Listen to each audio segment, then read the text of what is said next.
Mukunda jewellery first ever factory outlet Vizag లో grand opening. బిఏపై 2 to 12% మాత్రమే. No making charges. 5 గ్రాముల వెండి ఫ్రీ. కేంద్ర ప్రభుత్వం త్వరలో పీఎం కిసాన్ నగదును జమ చేసేందుకు సిద్ధమవుతోంది. హోలీ సందర్భంగా కేంద్రం రైతుల అకౌంట్లలో జమ చేయాలని భావించింది. కానీ కొన్ని కారణాల వల్ల ప్రక్రియ మధ్యలో నిలిచిపోయింది.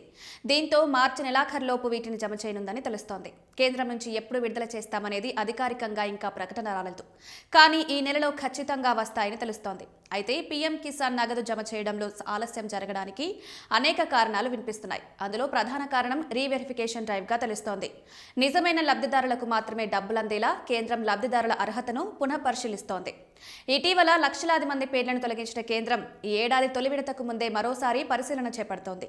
భూమి రికార్డులు అనుసంధానించకపోవడం లేదా యాజమాన్యంలో వ్యత్యాసం ఉండడం, మీ బ్యాంక్ అకౌంట్ను లింక్ చేయకపోవడం, ఇన్కమ్ ట్యాక్స్ చెల్లించే వారు కూడా లబ్ధి పొందడం, ఒకే కుటుంబంలో ఇద్దరు ప్రయోజనాలు పొందుతూ ఉండడం వంటి కారణాలతో లబ్ధిదారుల జాబితా నుంచి తొలగిస్తోంది. వీరికి త్వరలో జమ కానున్న 2,000 బంద్ కానున్నాయి. పీఎం కిసాన్ పథకంలో పారదర్శకతను పెంచడం, ప్రభుత్వ నిధుల దుర్వినియోగాన్ని నిరోధించడం కోసం కేంద్రం భారీ రీవెరిఫికేషన్ డ్రైవ్ చేపడుతోంది.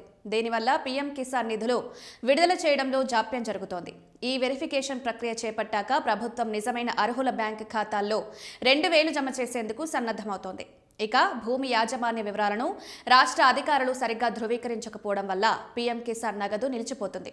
దీంతో స్థానిక ఎంఆర్ఓ వ్యవసాయ కార్యాలయానికి వెళ్లి ఈ ప్రాబ్లంను క్లియర్ చేసుకోండి.